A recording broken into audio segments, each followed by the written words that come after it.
Hey y'all, it's me again, the Rock Doctor, coming at you live with another installment of How to Jam a Cool Solo Over Any Song. Oh yeah, this is volume 2. So today, what I wanted to talk about was the simple stuff here. My 4 essential licks, which really aren't mine.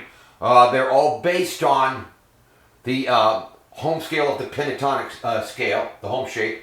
And so that scale itself is a point of reference to be able to slide the your licks and the scale around to play in different keys. That's what we're talking about here. Situational awareness, knowing where to put the scale and your licks so that you can play along and jam a solo over any song. So, without further ado, let me just fire up this track. I'm going to be in the key of A. I'm going to play the 4 essential licks. I'll play through them twice. Then we'll talk about how they relate to where the scale itself is and how you can find your way around in any key by just knowing that little bit of stuff. All right, here we go.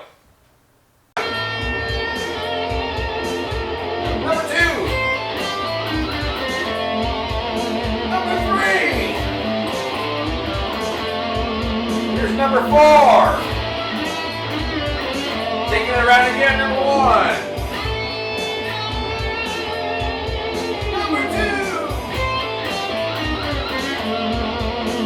Number 3. Number 4.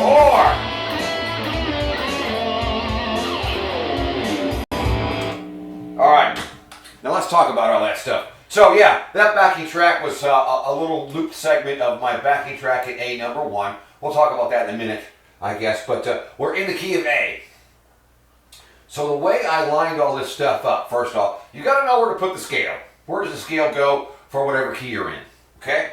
This song was in the key of A, and how did I know? The first chord was an A minor or an A. So I took that information, the fact that the first chord was A, that's usually what key you're in. So I found an A note on the low E string, 5th fret. And I put that's where my scale goes, the pentatonic home scale.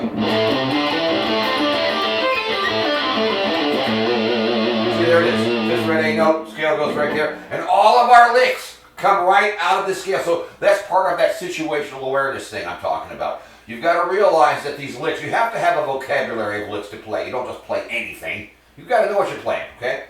So as a beginner, you need to put at least 4 licks in your memory bank so you can do this. All right, so let me show you essential lick number 1. It's just a single note. And the way I find it is, I locate where the scale goes for whatever key I'm in this case A, and this is a 1-note lick, a 1-note wonder. It starts on the high note of the scale shape on the 2nd string. Let me pull the dry erase board over for a minute. It's hard to see it, but look. Here's our A pentatonic. 5th fret, A note, see the red dot? Okay, this first lick starts on the 2nd string, 8th fret, right there. It's just 1 note. Let me get this back out of the way now. Okay, so here it is, look. So here's my scale again. I accidentally played the blues scale, sorry. But look, B string, 8th fret. I put my ring finger on that fret. Put my flip-off finger behind the same string, and I'm going to do a whole step bend here. I'm also going to use my index finger to kind of block off the strings above so they don't make any noise. So, whole step bend, and I let it go for 2 measures. 2, 3, 4, 5, 6, 7, 8. So there's the essential lick 1. Now let's look at essential lick 2. The way I find it is I know where the scale is, and I know that this lick starts on the high string within the shape and descends down straight through the scale like this. Check it out. Now, what did I do there? I'm playing 8th notes, which is 2 notes on a beat. A lot of this stuff, I'm going to keep it that way to keep it simple where you're not playing a lot of notes per square inch. So, here it is. On the high string, I'm going to play 8-5. You can pull it off or pick it. I like to pull it off. So, here it is. Go to the 2nd string, do the same thing. Go to the 3rd string, and I'm going to pull off from 8 to 7 to 5. And finish up on the D string 7. So you end up with this. 1 and 2 and 3 and 4 and 1, 2, 3, 4. Another 2-bar phrase. All these phrases last for 2 measures. In many cases, that's what the chords are doing underneath. So keep that in mind. All right, that's number 2. Here's number 3. I like to call this the 2 frets back move. What? Yes, because here's why. Here's how I reference it. Here's how I find it for whatever key I'm in. I find the root note of the key, in this case A, right? 5th fret, top string. I hope you know where your notes are. If you don't know them, you better figure it out, baby, or you're not going to be able to pull this off at all. Ugh. All right, okay. So there's my A note, right? Low string, and the shape, of course, I see it in my mind, the pentatonic shape, but I'm worried about this A note. Now here's how you find the lick. You move back 2 frets on that low E string to the 3rd fret, and here's what you do. Let me just play it first. Everybody knows this lick. Your grandma knows this lick, so you should learn it too. All right, now what did I do? On the top string, I played 3 to 5. I hammered on. Then I went next door and did the same thing. 3 to 5 on the A string. Then I slid to 7. Then I went to the D string and played 5, 7, 7. All told, if I count this thing out for you rhythmically, it's 1 and 2 and 3 and 4 and 1, 2, 3, 4. Another 2-bar phrase, folks. Okay. Now let's move on to essential lick number 4. This one, the way I find it, is I think of the pentatonic scale again. And I'm going to start on the G string, on the high note of the G string in the shape, the 7th fret on the G. And I'm going to do 3 whole step bends. Then let it down. Oh, that's the 7th fret, right? So 1, 2, 3, and then hit it normally, and then go to 5 on the G. And then go to the, finish off on the D string 7. So you end up with this.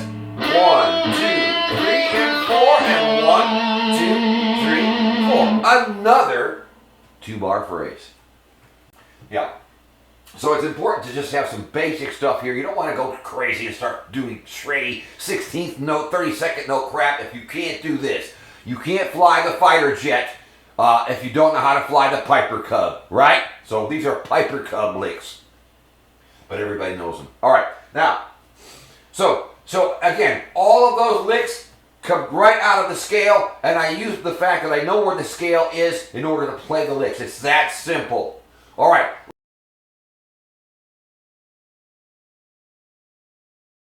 Let's look at a different key. Let's look at the key of E.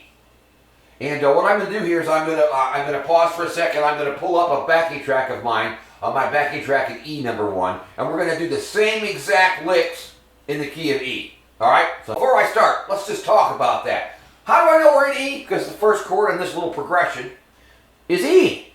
Yeah. So I'm going to find an E on the low E string. 12th, I'm going to use the 12th fret one. It's kind of cool. Okay. So I know my scale is there. The pentatonic home scale, I call it. And all of my licks, I'm going to use those same 4 licks again, happen right in this area. All right. So let me fire up the chord progression. I'm not gonna cover. Well, here are the chords this time. I'm just gonna play the licks, because I don't want to spend too much time talking about that. But just to show you that the licks are useful in any key.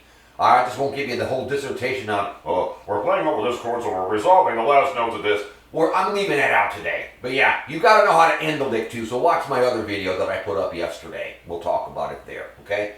All right. So let me fire this thing up. All right. So we're in the key of E. Here's lick number 1. 5, 6, 7, 8. That was number 2. Here's number 3. Number 4.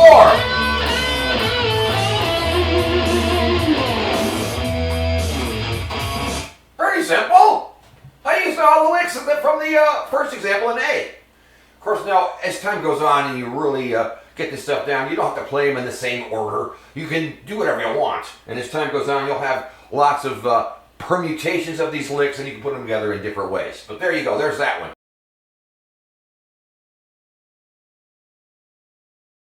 Let's do another key. Let's do blah, blah, blah. Let's do C sharp minor again. I've got my backing track in C sharp minor queued up. So now, how did I know that this particular backing track is in C sharp minor, besides the fact that I wrote it? It's because the first chord is C sharp minor. or C sharp. But so to make the scales work, you find a C sharp on the low E string. It's 9th fret. The scale goes right there. Here it is.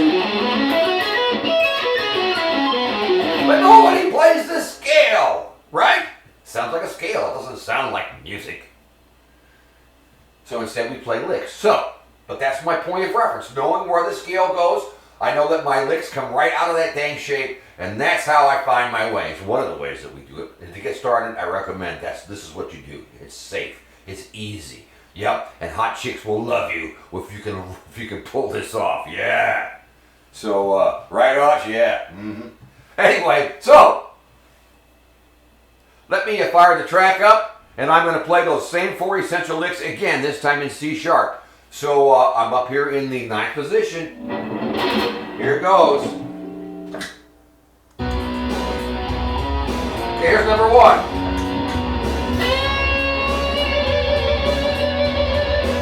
Number 2. Number 3. Number 4.